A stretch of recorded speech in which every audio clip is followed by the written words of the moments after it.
Modern. Modern. Modern. Modern. We're prepping for a voyage. Modern. The force of an old-fashioned equals whiskey mass times bitters acceleration. Why don't you make that a double? Modern Bar Cart. What's shaking, cocktail fans? Welcome to episode 119 of the Modern Bar Cart podcast. I'm your host, Modern Bar Cart CEO Eric Kozlik. Thanks for joining me for this Bar Cart Foundations episode where we zoom in on one particular aspect of cocktails and home bartending and examine it up close so that you can be a better bartender. The topic of this episode is the humble wash line. This is where the rubber of the drink meets the road of the glass, or more precisely, the line that indicates how much liquid is in your glass. For most of us, the wash line is a thing of secondary or perhaps even tertiary concern, but for professional bartenders and mixologists, it's an integral part of any well-constructed drink. But wash lines are unexpectedly difficult to talk about. I mean, is a wash line a real thing or an abstract concept? Does it exist in the glass, in the liquid, or in the mind of the beholder? And just what exactly can a wash line tell you about a cocktail or the person who made it? All of this and more in today's episode. But first, let's do what we do best and give you a chance to make yourself a drink.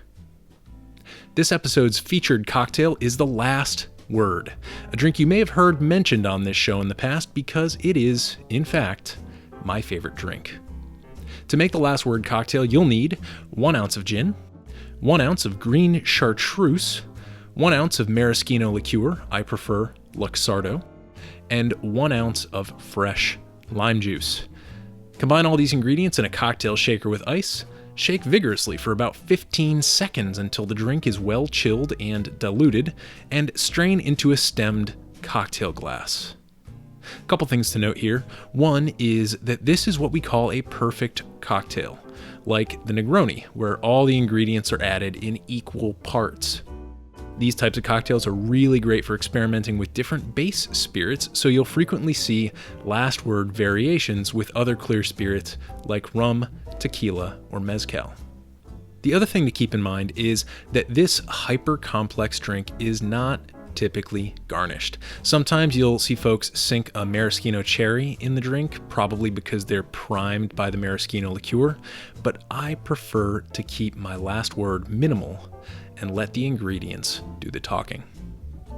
We're launching a video in association with this episode where I use the Last Word cocktail to examine wash lines in various different types of glassware. And I chose to do this because the milky green color of this drink offers really nice contrast. So please head over to the show notes page over at modernbarcart.com/podcast, or head directly to our YouTube channel and check out that video if you want to see me make my favorite cocktail and play with different wash lines. And with that, let's dive right into this Bar Cart Foundations episode and learn why a simple line on a glass is more important than you might think. I want to begin this episode with a story. It happened just this past week when my wife and I were trying a new bar that recently opened here in DC. Because this is somewhat of a cautionary tale, I won't name the bar, but the fact that it had just opened is pretty important to the story. So we walk into this place, right? We grab a seat at the bar and we both decide that we're in the mood for a Sazerac, which is one of the cocktails listed on the menu by name. So it's not like we're pulling the bartender over and saying, hey, can you make a Sazerac? It's listed right on the menu. After we order, I go into what I call like my scope out mode. I'm looking at what kinds of bottles they have behind the bar, what local ingredients they're featuring in their spirits program, and just how the bartenders are moving around and doing their job. I noticed that our bartender went to the other corner of the bar to make our cocktails, kind of behind somewhere, couldn't really see her. And I didn't think much of it. Maybe that's where the absinthe and the bitters were located. Maybe that's where the glassware was stored. I don't know. Didn't really faze me. A couple minutes later, our drinks arrive in these big double rocks glasses, which are traditional for a Sazerac. without ice, which is also traditional for a Sazerac, and with a very low wash line. Obviously, that's what happens when you take a 3-ish ounce drink and put it in a big bucket glass without any ice. You get a low wash line. Not inherently good or bad, but it is a data point. Now, these particular Sazeracs were the correct rosy color thanks to the Peychaud's bitters, and they did have lemon twist garnishes, two other kind of quality indicators in a Sazerac. But the twists were kind of short and ugly, and the bartender cut a slit down the middle of each twist and used that to perch them on the rim of the glass. So, I don't know, kind of 2 strikes right there, right away. You got an ugly garnish and a low wash line, and that's when I took a sip. Turns out our Sazeracs were barely chilled, which means they weren't stirred for long enough, and they also weren't served in a chilled rocks glass. It was a room temp rocks glass with a slightly chilled drink, which means that they started warmish and ended up almost room temperature before we were done drinking them. Now, obviously, this is a new bar. The team's still trying to master the menu, figure out how their ideal workflow looks, but a bad Sazerac is a bad Sazerac. And as a customer, when you're paying $13 for a drink, you want to be confident in the quality you'll receive. Let's summarize the little clues in that story that led me to understand why this drink was bad. First, there's the fact that the bartender kind of hid from us while making our drinks. This might not have been intentional, but when someone orders a nice stirred drink, part of the experience is seeing it assembled and watching the bartender execute their trade. Are they using an atomizer for the absinthe, or are they doing that full glass rinse? These things matter in the world of the Sazerac, and I didn't get to see them. Then there's the low wash line. Again, not inherently good or bad, but it does sort of suggest that they didn't plan their glassware intentionally for this drink. These were the house rocks glasses, and that's what all the boozy cocktails were served in. Another missed opportunity for intentional design in the cocktail program. In addition, the ugly garnishes indicate a lack of precision or experience on the part of the bartender, which isn't her fault per se. But as a manager, you want to make sure that every drink being served looks beautiful. Just like you wouldn't want a chef to spend a ton of time making your meal and then just slap it on a plate haphazardly, you want your cocktail to feel clean and crisply executed when it's served. Now, the problem with the Sazeracs was that they were served warm. But all these little quality indicators along the way, including that suspiciously low wash line, allowed me to identify a faulty drink and then understand why it was faulty. Now, will I give that bar another chance? Maybe in a couple months when they have their act together a bit more, but you can certainly bet that I'm going to be on the lookout for a colder drink and a higher wash line next time I visit. Probably my favorite trippy thing about a wash line is, well, that it is a thing. You can literally identify it when you peer at your cocktail glass. You can identify it with your senses. But it's also sort of a relationship between two things, the drink and the vessel that holds it. And because one characteristic of liquids is that they fit the shape of any container, both the cocktail and the glass contribute equally to the wash line. Knowing this, one trend to keep in mind is the size, or more specifically, the volume of popular glassware through the years.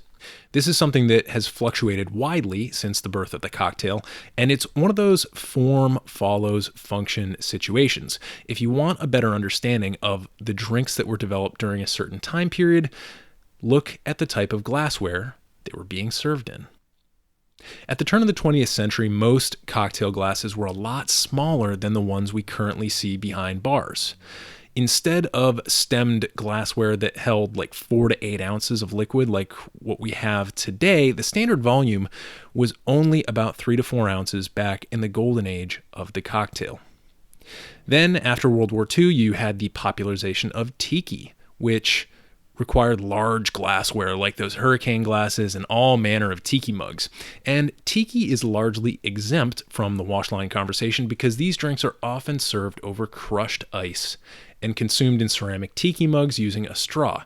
So if your tiki cocktail doesn't make it to the top of the glass, no worries, just add a bit more crushed ice and you're good to go. From the 1960s to the 1990s, large glassware got popular. The drinks that people were consuming during this time often contained stuff like vodka, orange juice, pre-made sour mix, and peach schnapps. And when you're downing Harvey Wallbangers and Long Island iced teas, you just sort of expect them to be served in a big honkin' highball glass. So during the cocktail dark ages, the glassware got big and the drinks got worse. Today, thanks to the cocktail renaissance, we're enjoying a swing back in the direction of smaller and more intentionally chosen glassware, which is kind of cool. People are actually taking the time to look at their cocktail menu and consider the proper glassware for each drink. But what does it mean for home bartenders? I mean, it's not like each household has a dedicated glassware budget like most cocktail bars. So knowing what we know about glassware and about the importance of wash lines, how can we use this information to make better drinks at home? Really, it boils down to one simple question.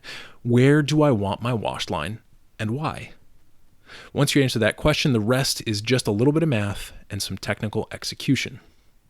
For most cocktails, whether they're served up or on the rocks, you're looking for a wash line that's about 10 to 15% below the rim of the glass. This prevents sloshing and spilling while still presenting a drink that has the appearance of fullness. The one exception to this wash line rule is when you're making an egg white drink with a frothy head. Because this cloud-like matrix of denatured proteins tends to stick together, it's okay for it to go right up to the rim of the glass or even a little bit above. And in some extreme cases, like the Ramos Gin Fizz, bartenders actually make a game out of how high their foam extends above the glass. The cool thing about egg white cocktails is that you do still actually get a wash line. It's the place where the liquid ends and the foam begins, and that in and of itself adds a cool element of contrast to the aesthetics of the drink.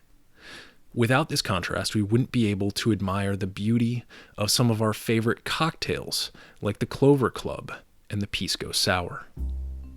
So, if you decide you want your wash line to be in that 10 to 15% Goldilocks zone where it appears full but doesn't spill, you need to consider the 4 parts of the wash line equation: glass volume, liquid ingredients, dilution, and ice or displacement. This last item is for cocktails that are served on the rocks or with a garnish that displaces some of the liquid volume of the drink. A big brandied cherry, a set of cocktail olives on a pick, or any other sizable garnishes fall into this category.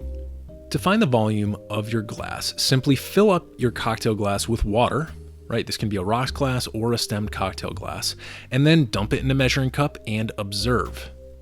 Take this number and then subtract 10 to 15%, and that is the volume you're going to want to try and hit if you're aiming for that perfect wash line. So for a 6-ounce cocktail glass, you'll want to drink with around 5 ounces of liquid volume. Or let's say you're starting with a cocktail and you want to figure out the perfect glass to serve it in. Let's say you're starting with the recipe here, not the glass. All you need to do is measure up all the ingredients, add the dilution, and determine if any ice or garnish displacement will occur. If we use our featured cocktail, the Last Word, as an example, that means we take 4 ounces of liquid ingredients and add on about a 20% dilution factor from shaking, and then 0 displacement from ice or garnishes. That measures out to about 4.8 ounces, which is right around that Goldilocks wash line on a 6-ounce glass. So, what you learn here is that it would be totally unfeasible to serve this in a 5-ounce glass because that would almost definitely result in spillage, but that you certainly wouldn't want to put it in anything larger than 6 ounces because then the glass starts to feel a bit empty. One last little tip for you. Let's say you have a standard ice size for the cocktails you serve on the rocks. In my case, I use 2-inch square ice cubes, but inches is a dimensional measure, not a volumetric one. So we still need to find out that displacement volume. In my experience, the quickest way to figure out how much liquid volume your rock's going to displace is to put your rocks glass in a bowl, fill the glass with water all the way to the top, and then place your ice cube in so that it then displaces the liquid into the bowl. All you got to do then is remove the rocks glass, measure how much water was displaced, and voila, that is what you need to factor into your wash line equations for drinks you're serving on the rocks.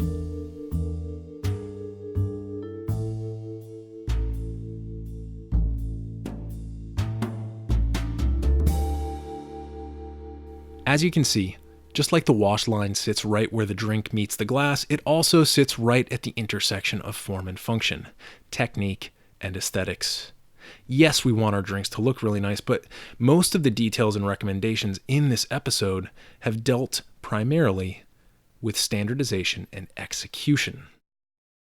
To this end, the last and really critical point I want to make about wash lines is what they can signal to a bartender who's paying attention. If you've done the work to carefully choose your glassware with a nice full wash line in mind, you should be highly suspicious of any cocktail that doesn't fit that appearance. As often happens, bartenders need to multitask. At a high-volume cocktail bar, this means stirring 2 drinks at once while trying to remember the next order. And in the home, it means you might need to answer the door or stir something on the stove right in the middle of building your drink.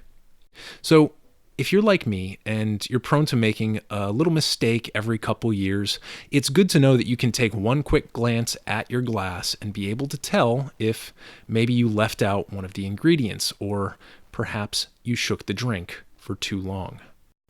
This brings us full circle to the cautionary tale of the Sazerac at the beginning of this episode.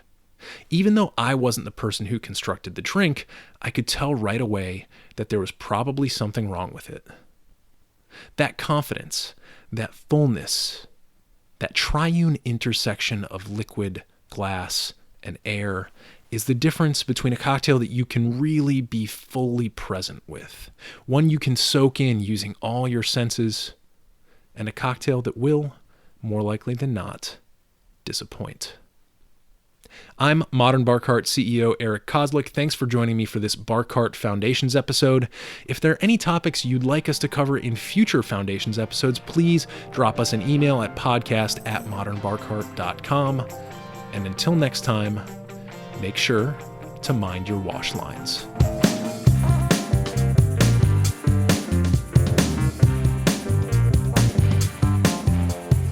Hey everybody, thanks for listening. If you enjoyed this episode, there's 2 big things you can do for us here at Modern Bar Cart. One would be to tell your friends and family if you think they'd enjoy listening to us talk about cocktails. And if they don't download podcasts, they can always stream our episodes on their desktop directly from the show notes page at modernbarcart.com. The other thing you can do to help would be to head on over to iTunes or wherever you download your podcasts and leave us a review. 5 stars are great, but we're more interested in your feedback. And the beauty is, the more reviews we have, the easier it will be for other folks out there to learn about our show. We're trying to start a cocktail revolution here, and by spreading the word, you're helping us fight the good fight. You can always reach us by emailing podcast@modernbarcart.com if you're looking for cocktail or bartending advice, or if you're a pro who would like to pull up a mic and be interviewed for all to hear. Also, definitely follow us on Instagram and Facebook at Modern Bar Cart for cocktail porn, recipes, and entertaining tips. And keep an eye out for new product releases and special offers, which are happening all the time. We love our listeners, and we really enjoy giving you exclusive discounts and sneak peeks at our latest and greatest cocktail projects. This episode may be over, but for you, the mixological fun and adventures are just beginning, so remember, folks, drink responsibly and experiment boldly.